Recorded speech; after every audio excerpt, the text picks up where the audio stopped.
entrar rápidamente en la palabra, en el libro de Apocalipsis, capítulo 2, verso 8, por favor. Es Juan escribiendo, dando un mensaje a la iglesia de Esmirna, ¿verdad?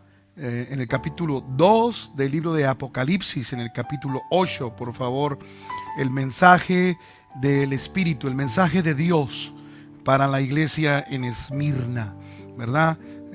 Hablándole acerca de la tribulación o de las tribulaciones que todo cristiano, todo aquel que es cristiano, todo aquel que sigue a Cristo, todo aquel que tiene a Cristo dentro, el que lleva un Cristo dentro, la palabra cristiano significa el que lleva un Cristo dentro, todo aquel que es seguidor de Cristo debe saber que en algún momento de su vida va a tener una tribulación.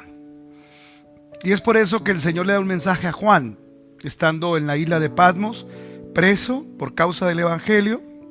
El Espíritu le da un mensaje y le escribe a iglesias en Asia Menor, que hoy es Turquía, y le da un mensaje a la iglesia en Esmirna. Y este es el mensaje en Apocalipsis capítulo 2, verso 8, por favor. Dice: y escribe al ángel de la iglesia en Esmirna, el primero y el último, el primero y el último, diga conmigo, el primero y el último, el que estuvo muerto y vivió.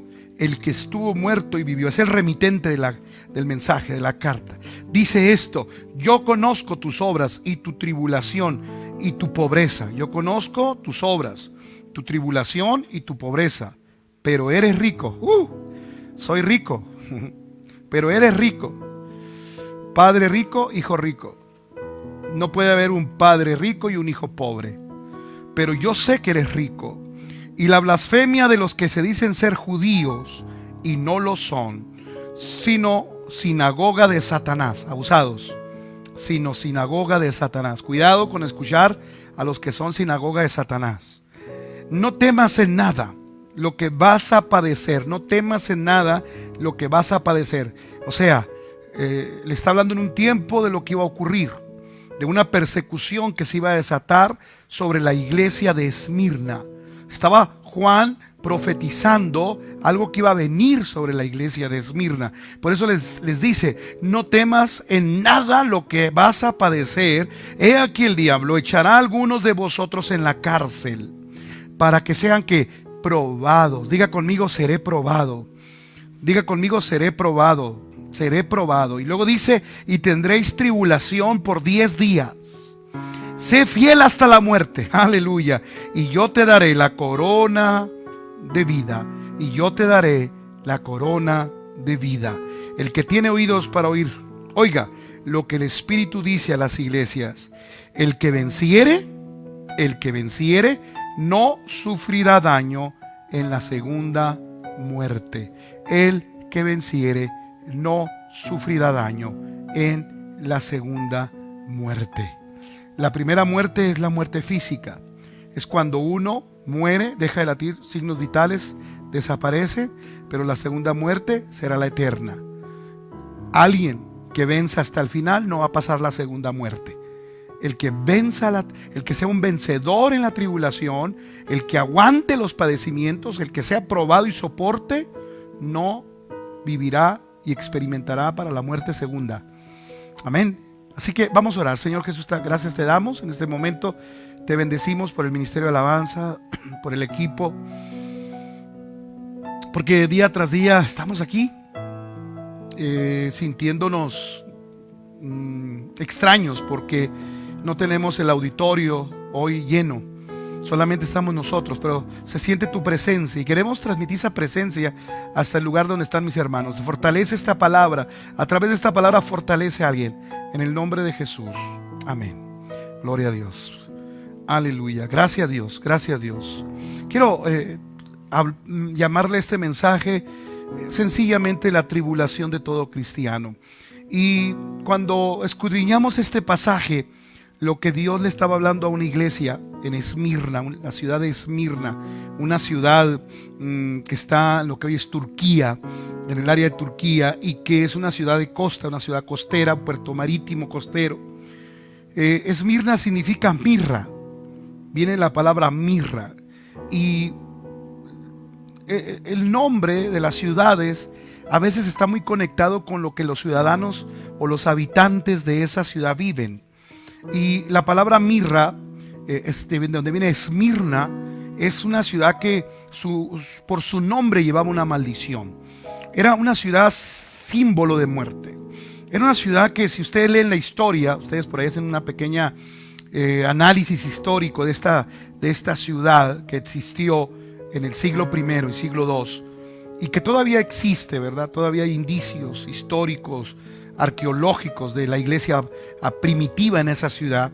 Van a encontrar que era una ciudad, que fue incendiada varias veces, que hubo por ahí algunos disturbios políticos, había algunos enfrentamientos, que fue saqueada muchas veces por grupos o tribus que estaban cercanos, y que en algunas ocasiones fue destruida hasta su totalidad. Ahí en Esmirna había una iglesia, se había fundado una iglesia en el siglo I. Y Juan, estando preso, recibe la revelación del Apocalipsis. Fíjate bien, Juan dice: yo, Juan, fui llevado en el Espíritu. Qué maravilloso esto, ¿verdad? Y él mismo, cuando hace ese viaje en espíritu, empieza a escribir preso en la cárcel los símbolos, aquellas cosas que están en el libro de las revelaciones. La palabra Apocalipsis, ¿verdad?, significa revelación. La palabra revelación significa quitar el velo, ¿verdad? Juan estaba quitando el velo. Y hoy estamos viendo tiempos, ¿verdad?, proféticos, donde, ¿verdad?, se están viviendo momentos que ya Juan había escrito en el siglo I, hacia el año 90 del primer siglo. Entonces Juan recibe mensajes, 7 mensajes a 7 iglesias diferentes que estaban en el Asia Menor. Y a Esmirna le toca este mensaje porque ahí había una iglesia apostólica, ahí había una iglesia que se había plantado, ahí había una iglesia que, a pesar del símbolo de muerte que era mirra, del símbolo de destrucción que era la ciudad, era una ciudad caótica para vivir, era una ciudad que estaba constantemente siendo abusada por los saqueadores, pero ahí había una iglesia del Señor, ahí una iglesia apostólica que estaba resistiendo, que estaba predicando en la ciudad, pero que estaba por suceder una tribulación. Juan le estaba profetizando a través del Espíritu que vendría una tribulación y el diablo por 10 días echaría a varios de esos cristianos a la cárcel. Pero ¿quién manda la carta? Yo quiero que estén conmigo en este tema tan interesante, en esta palabra. ¿Quién era el remitente de esta carta? Bueno, Juan no podía mencionar el nombre de Jesucristo. Recuerden que el nombre de Jesús estaba prohibido en el Imperio Romano, porque la iglesia primitiva decía que Jesús era el Señor. Diga conmigo: Jesús es el Señor. Qué fácil es decirlo hoy, ¿verdad? Jesús es el Señor. Pero en el siglo I decir eso era una herejía, porque el único Señor que había en el Imperio Romano era el César. Era el emperador en turno, era el emperador que estaba dirigiendo las provincias romanas. Entonces, decir que Jesús, o mencionar en una carta, cuando Juan escribía, estando preso en la isla, cuando Juan escribía, no podía mencionar a Jesús, porque entonces, al salir la carta, el soldado romano iba a leer la carta, iba a leer la correspondencia, y si encontraba que ahí había, o que estaba escrito el mensaje, el nombre de Jesús, esa carta no iba a salir de ahí. Entonces, por eso el libro del Apocalipsis tiene muchos símbolos donde sin decir Jesús está hablando de Jesús. Y cuando habla del remitente, no habla de un líder religioso, ni habla de él mismo: Juan, yo apóstol, o yo el último apóstol con vida. Recuerden que Juan fue el último apóstol y muere de viejo, no muere como los demás, no muere siendo mártir.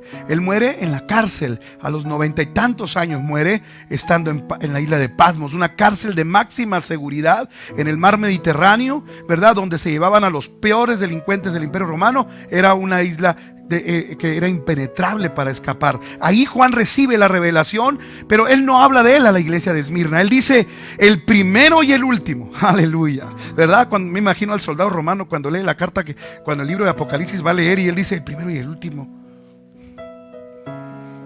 Tú y yo sí sabemos quién es el primero y el último. Tú y yo sí sabemos. Y Juan usa las dos letras del alfabeto griego. Dice el alfa y la omega, el primero y el último. Y cuando dice el primero y el último, está hablando de Jesús, está hablando del Salvador. No está hablando solamente de Jesús de Nazaret, está hablando del Cristo que fue resucitado y que no se quedó en la tumba. Porque después Juan dice algo tremendo. Dice algo tremendo y poderoso. El que estuvo muerto y vive.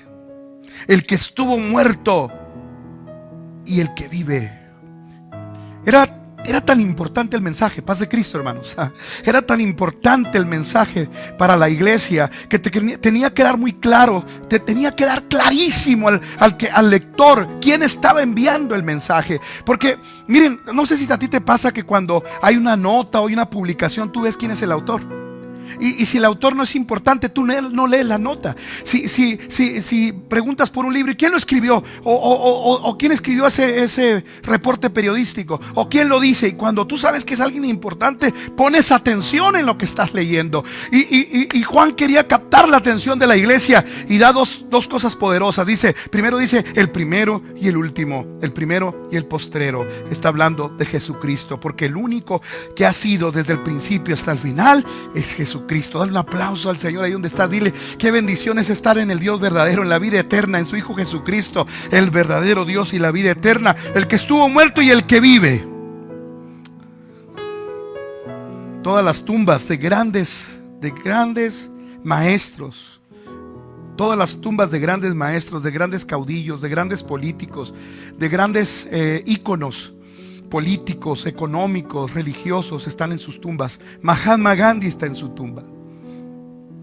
Confucio está en su tumba. Buda está en su tumba. Todos están en la tumba. Todos esos profetas que se levantaron están en la tumba. Pero nosotros tenemos a uno que estuvo muerto por 3 días. Y el domingo en la mañana fueron a la tumba y la tumba estaba vacía. Porque ahí ya no podían buscar al que estaba vivo. Cuando llegan ahí, los ángeles le dicen: ¿por qué buscáis entre los muertos al que vive? Y Juan era alguien que Juan estaba muy jovencito, tenía 16, 17 años, cuando él tiene la experiencia de la resurrección. Si alguien había estado ese domingo ahí, si alguien había estado ese domingo de resurrección, si alguien había estado ese domingo de Pascua ahí, era un jovencito de 16 años llamado Juan. Él había vivido, ya era un viejo cuando escribió esto, y habían pasado muchos años, pero en su mente estaba aún estando preso por causa del evangelio. Ni tú ni yo hemos estado en una cárcel por decir que servimos a Jesús. Y más sin embargo Juan, para que dejar muy claro el mensaje a los hermanos de Esmirna, les dice: el que estaba muerto y ahora vive. Di conmigo: el que estaba muerto y ahora vive. Di: el que estaba muerto y ahora vive. Dilo conmigo, el que estaba muerto y aún vive. Volvió a vivir Jesús, porque Él es el que controla la historia. Alguien se pregunta: ¿qué va a pasar en estos días? ¿Qué va a suceder? ¿Hacia dónde van las economías? ¿Hacia dónde van los países? ¿Hacia dónde van las sociedades? ¿Hacia dónde van los grupos humanos? Claro que va a haber un replanteamiento de la vida humana. Va a haber un replanteamiento económico. Va a haber un replanteamiento del orden mundial. Claro que va a haber un replanteamiento de las políticas en el mundo. Pero no importa lo que el hombre haya intentado y haya hecho, y cómo el hombre ha tenido que cambiar y moldearse a los tiempos. Yo tengo un Dios que es el dueño de la historia. Es el dueño de la historia. Y hoy por eso, a través de este mensaje que les estoy transmitiendo, está animando a la iglesia, está motivando a la iglesia. Y el Señor, vamos al mensaje rápidamente. Hay mucho más que decir de la resurrección, pero el tiempo ha avanzado muy rápido. Y el Señor va rápido al mensaje y les dice 3 cosas. Yo conozco tus obras, tu tribulación y tu pobreza. Otra vez: yo conozco tus obras, tu tribulación y tu pobreza. Y quiero lanzarle una pregunta a los que nos están viendo esta noche. Sí, a ti que nos estás viendo, amigo, amiga. ¿Habrá algo de tu vida que el Señor no conozca? ¿Habrá un pensamiento allá en lo más recóndito de tu inconsciencia? ¿Habrá un pensamiento que Dios no interprete? Por más oculta que haya sido una acción, ¿habrá una acción de tu vida que el Señor no conozca? dice el Señor, yo te conozco. Conozco tus obras, o sea, tus acciones. Conozco tu tribulación y conozco tu pobreza. Y ahí hace un paréntesis el Espíritu. Pero eres rico. Conozco tu pobreza, pero eres rico. Parece que hay una paradoja en esto. Porque el Señor por un lado les está diciendo, yo sé que sufres. Porque la palabra tribulación, yo lo dije el domingo, cuando hablaba Pablo a los romanos, de la tribulación que había en Roma. Cuando Pablo hablaba a los romanos, les decía al Señor, ¿quién te separará del amor de Cristo? Tribulación. La palabra tribulación significa sufrir.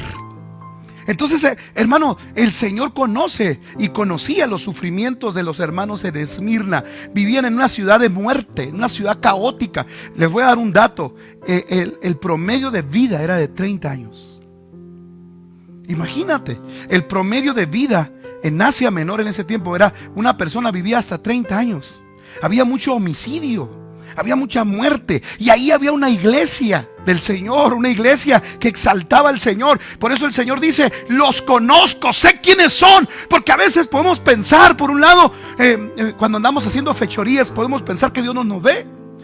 Pero al contrario, cuando estamos trabajando para el Señor, podemos sentir que lo que hacemos no tiene valor para el Señor. Y podemos sentir, yo hago esto para el Señor y sentimos que no es importante. Dice el Señor esta noche, yo conozco tus obras, yo conozco tu sufrimiento.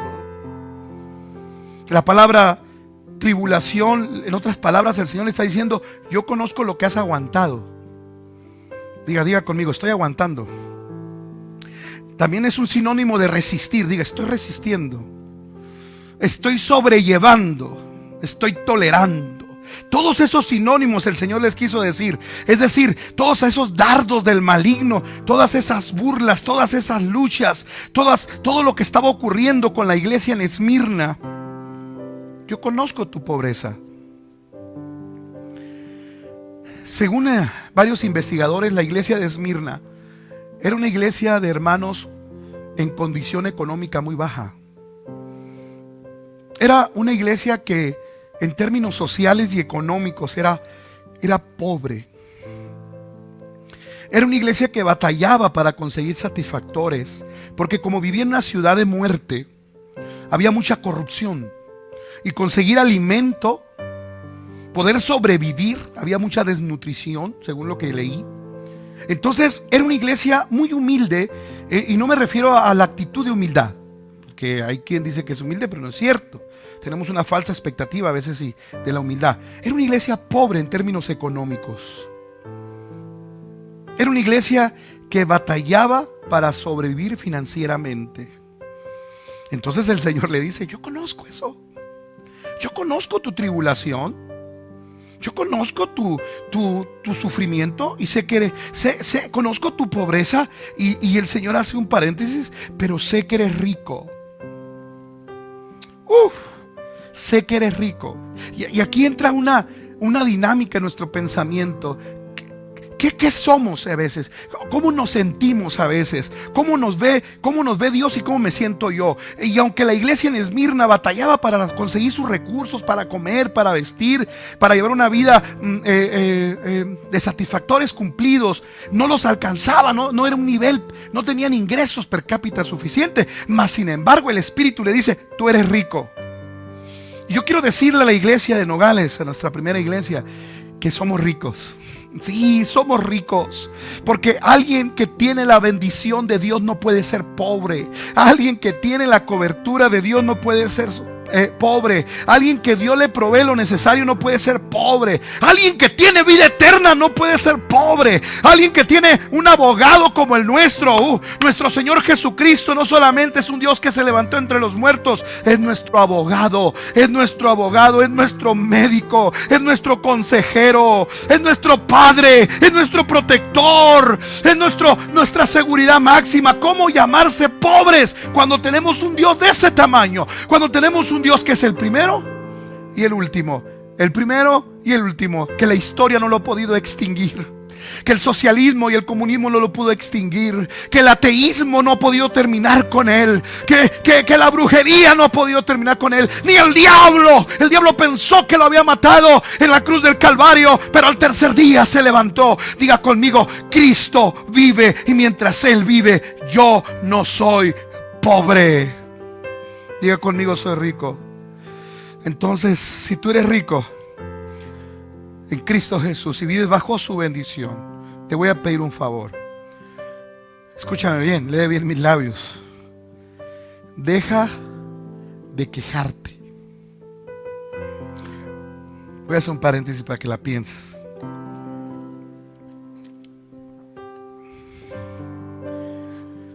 Deja de quejarte. Deja de hacerte la víctima. Yo soy el que más sufro. Yo soy el que más pruebas tengo. Yo soy el que más luchas tengo. A mí nunca me alcanza. Y estamos batallando. No eres pobre. No eres pobre. No puede ser pobre alguien que tiene la bendición de Dios. No puede ser pobre alguien que tiene este médico como el nuestro, este cirujano. Yo he visto cómo Dios hace operaciones de órganos internos que ningún cirujano. He visto cómo Dios rellena muelas de material que ningún dentista conoce. ¿Por qué te llamas pobre?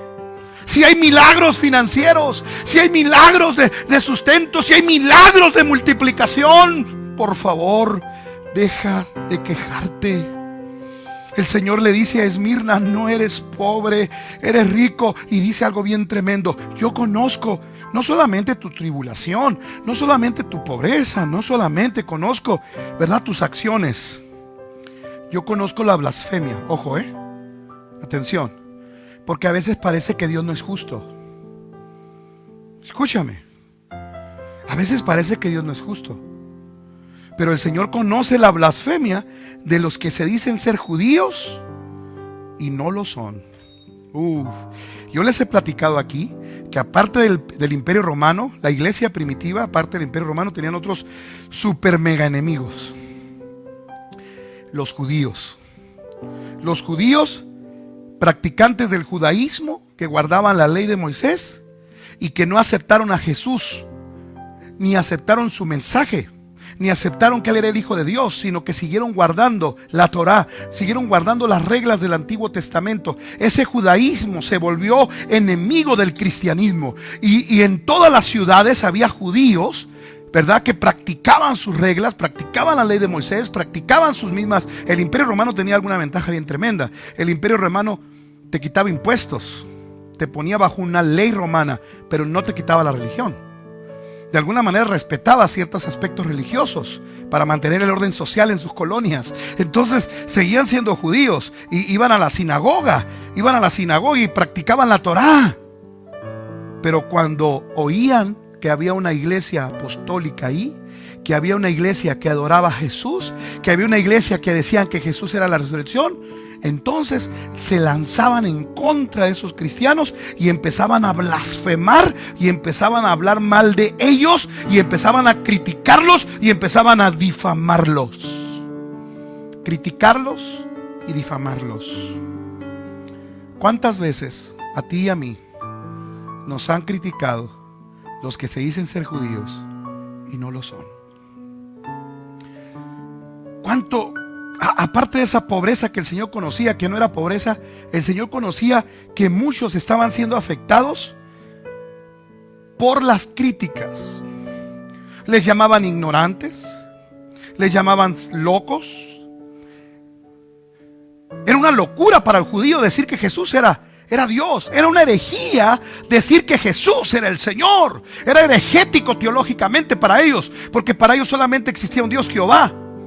Y decir que Jesús era el Señor era herejético. Entonces lanzaban toda su artillería teológica y su crítica y su influencia política en contra de los primeros cristianos de Esmirna. Entonces la iglesia se sentía criticada y difamada.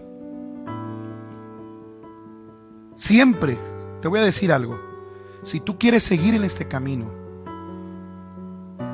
no solamente te tienes que dejar de quejar. Si tú quieres seguir firme en este camino, tienes que saber que aquí hay crítica. que aquí hay difamación, que aquí hay burlas. La gente se burla del cristiano. Si alguien quiere servir a Jesús, tiene que saber que va a ser criticado. Pero mira, me impacta, estoy sintiendo la presencia de Dios fuerte ahora. Dije, estoy sintiendo la presencia de Dios ahora fuerte ahora. Dice, y que conozco la blasfemia de los que se dicen ser judíos y no lo son. ¿Saben cómo les llama el Señor a esos judíos que difaman a la iglesia de Esmirna? Les dice congregación de Satanás. Uf, qué fuerte es esto. Qué fuerte es lo que voy a decir ahora. Agárrate de la silla, del sillón, ahí agárrate porque te vas a caer. El Señor le dice, yo conozco a esos judíos que no son, que blasfeman contra ti y que son una congregación de Satanás. ¿Sabe quién es Satanás? Cuando habla Satanás en griego, ¿sabe qué significa? Significa acusador. Entonces cuando el Señor, el Espíritu de Jesús le llama a esos judíos que blasfeman contra la iglesia en Esmirna, les llama congregación de Satanás, les dice que son solo acusadores. Porque la palabra Satán significa acusador. Por lo tanto, ¿verdad? El Señor le dice congregación del diablo. O sea, acusadores de hermanos. Hermanos, desde el siglo I, desde la iglesia de Esmirna, había quien acusaba a los hermanos a través de crítica y a través de difamación. Conozco tanta gente que ha dejado el camino por una crítica. Conozco tanta gente que se ha desanimado en su vida, en sus ministerios, en sus liderazgos, porque alguien habló mal de ellos. Claro, alguien que era congregación de Satanás.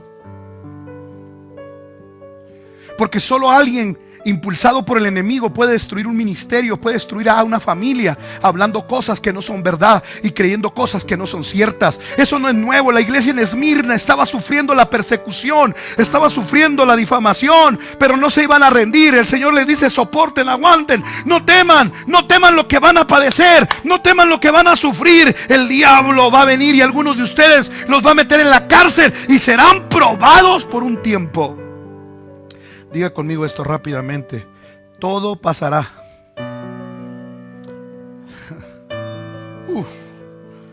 No sé si puedes darme un like si estás compartiendo esta palabra conmigo.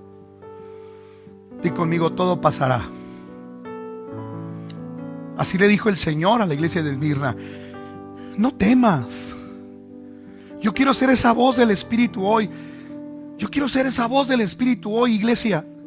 Quiero ser la voz. Quiero ser el mensajero hoy. No temas. No temas lo que vas a sufrir. Es verdad que sí va a venir el enemigo, y es verdad que algunos de nosotros nos va a echar a la cárcel, pero ahí dentro de la cárcel vamos a ser probados. Pero no dice que para siempre, dice que por un tiempo. Y ese tiempo llegó. Ese tiempo llegó. Años después los historiadores nos dicen que la persecución llegó sobre los hermanos de Esmirna, y todos sus miembros, o muchos de sus miembros, incluyendo a alguien que los historiadores le llaman Gregorio, que fue su pastor. A Gregorio lo echaron a la cárcel, al pastor de la iglesia de Esmirna. Según los historiadores, nos dicen que años después llegó esa persecución y el pastor Gregorio fue echado a la cárcel en Esmirna.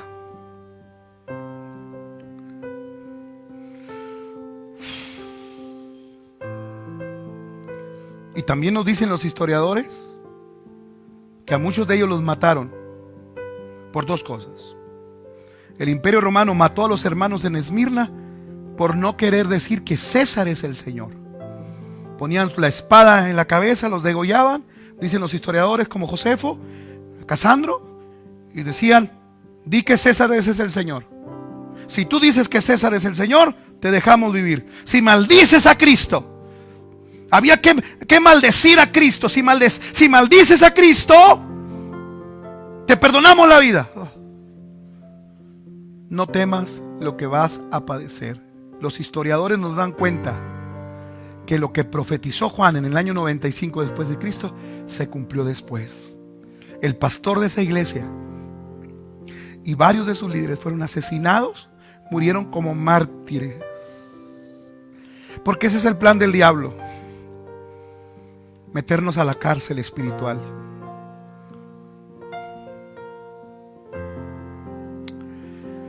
quiero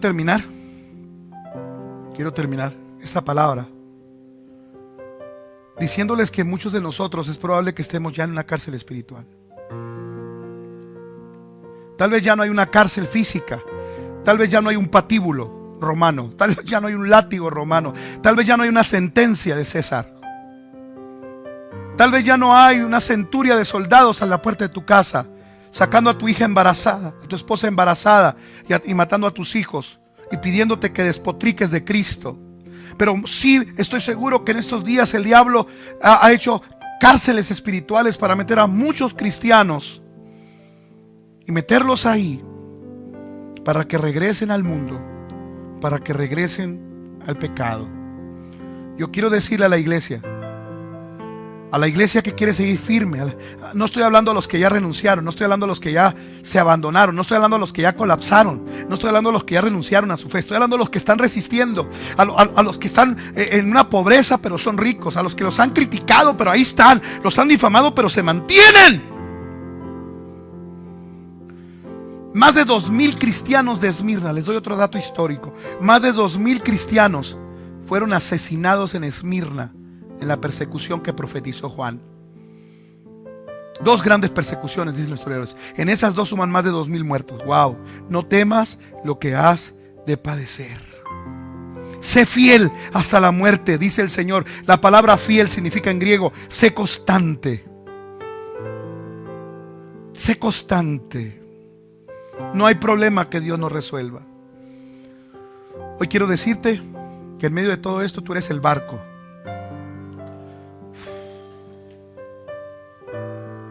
Tú eres un barco. Cristo es el faro y el Espíritu Santo es la brújula. Otra vez, tú eres un barco. No temas lo que vas a padecer. Cristo es el faro y el Espíritu Santo es la brújula. No te vas a perder, porque el faro servía para que los pescadores supieran cuándo estaba el puerto, y la brújula permitía saber, daba las directrices, dónde está el norte, el sur, daba la ruta hacia dónde teníamos que ir. Sé fiel. Ahí te va la promesa para los 2,000 creyentes que murieron en Esmirna. Ahí te va la promesa. Yo te daré la corona de la vida eterna. Si no quieren que hablemos estos días de la revelación, si no quieren que hablemos de los sucesos de Mateo 24, si no quieren que hablemos de Daniel, si no quieren que relacionemos lo que ocurre con Apocalipsis, entonces les pregunto, ¿existe una corona de vida eterna? ¿De qué serviría ser cristiano? Yo les pregunto a los que estamos aquí, ¿de qué serviría ser cristiano si no hubiera una eternidad? ¿De qué serviría la tribulación y la pobreza y la difamación si no hay algo, un premio? Y cuando Juan habla de la corona, no habla de los laureles, de la corona de laurel que le daban en la Olimpiada a los atenienses. Habla de una corona de justicia, una corona de vida eterna.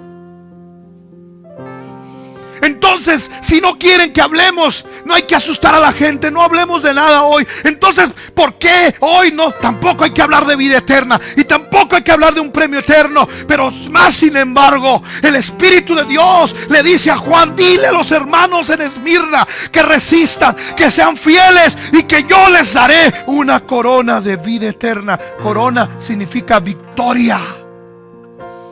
Dije significa victoria. Oh, el que venciere heredará todas las cosas. Yo seré su Dios y él será mi hijo. Hay un himno, una canción apostólica que yo canté de niño. Si sufrimos aquí, reinaremos allá. Si sufrimos aquí, reinaremos allá. Y quiero cerrar esta palabra. Tengo que hablar algo profético al decir esto. El que tiene oídos para oír lo que el Espíritu dice a las iglesias, el que venciere no sufrirá daño en la muerte segunda. Yo quiero preguntarle a la iglesia si esto es figurado, es una obra literaria nada más. una ficción esta? ¿Muerte segunda? ¿Es una película de zombies? ¿Es una película de terror? ¿Muerte segunda? ¿Es una película de terror decir que los muertos en Cristo resucitarán primero? ¿Me estoy volviendo loco?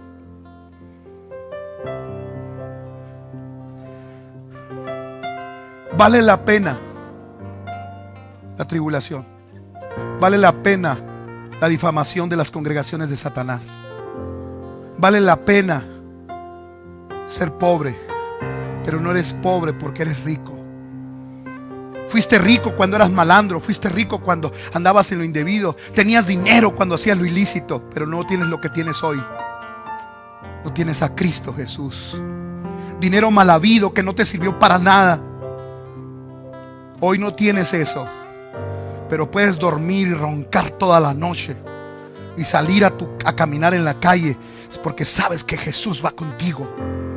Yo quiero cerrar esto para los que están pensando abandonar su fe, para los que ya la abandonaron hace mucho tiempo y les queda un título de hermano, para los que hace mucho abandonaron su relación con Dios, pero están en una lista en una iglesia y eso los llena de satisfacción. Quiero decirles, el que tiene oídos para oír, oiga lo que el Espíritu dice a las iglesias: el que venciere, no dice el que fuere vencido, el que venciere no sufrirá daño en la muerte segunda. Y vi un trono blanco, el que estaba sentado él, y el que no se halló escrito en ese libro fue echado al lago de fuego, que es la muerte segunda. Por lo tanto, si yo soy un vencedor hasta el final, después de esta pandemia y después de lo que venga proféticamente, porque no termina la historia de Dios aquí. La historia profética de Dios va a continuar. Somos la última generación. Es el tiempo de la gran evangelización. Sí, es el tiempo de quedarse en casa, pero no sin seguir predicando a Jesús. Yo no quiero sufrir la muerte segunda, porque yo no voy a estar ahí. Si sufrimos aquí, reinaremos allá. Ponte de pie. ¿Y dónde estás? Cantamos algo de adoración. ¿Por qué no levantas tus manos y nos despedimos cantando esta bella canción? Hermanos, Dios les bendiga. Los esperamos el domingo. Es tu decisión conectarte. Si no, tú te lo pierdes. Dios les bendiga. Cordero inmolado en la cruz, nuevo canto levantaremos al que en su trono está.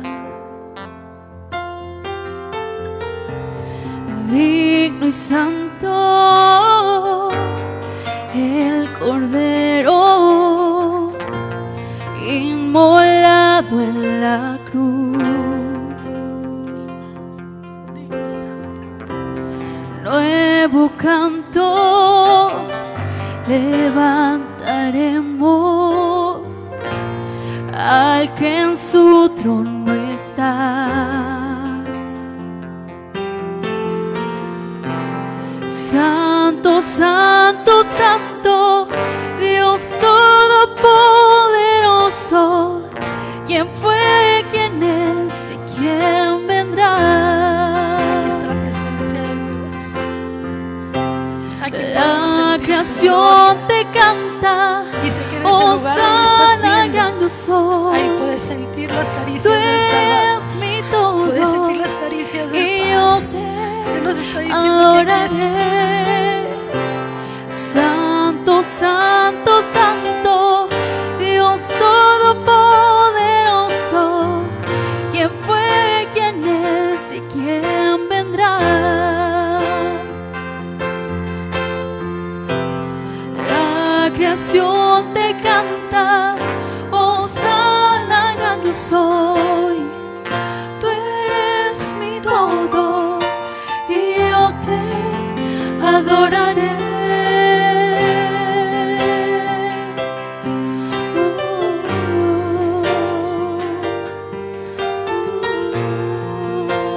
¿Por qué no te pones de pie y cantas con nosotros y adoras con nosotros?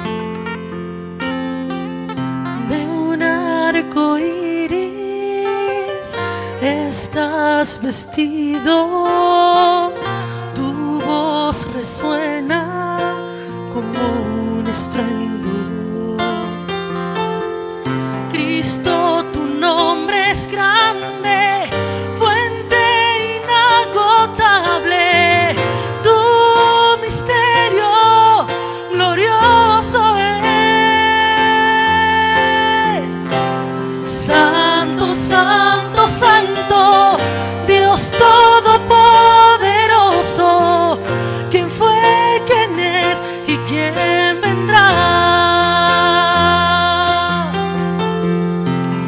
La creación te canta, hosana al gran yo soy. Tú eres mi todo y yo te adoraré. Santo, santo, santo, Dios todopoderoso. ¿Quién fue, quién es y quién vendrá? La creación te canta, hosana al gran yo soy. Tú eres mi todo y yo te adoraré.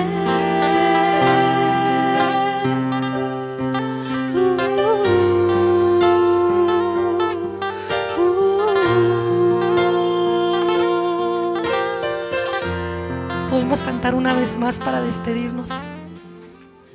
Santo, santo, santo, Dios todopoderoso. ¿Quién fue, quién es y quién vendrá? Levántate, hermano, con tu familia, levanta a tus hijos. Pon de pie a toda tu familia, levanten sus manos y juntos adoremos. Juntos demos la gloria y la honra al Rey, al que es santo, al que prometió que volverá por su pueblo, al que prometió que volverá por su iglesia. Hoy nos estamos preparando. Hoy hay angustia y tribulación, pero allí habrá gozo, allí habrá libertad. La creación te canta, hosana al gran yo soy. Tú eres mi todo y yo te Una vez más cantamos. adoraré. Santo, santo, santo, Dios todopoderoso. ¿Quién fue, quién es y quién vendrá? La creación te canta, hosana al gran yo soy. Tú eres mi todo y yo te adoraré.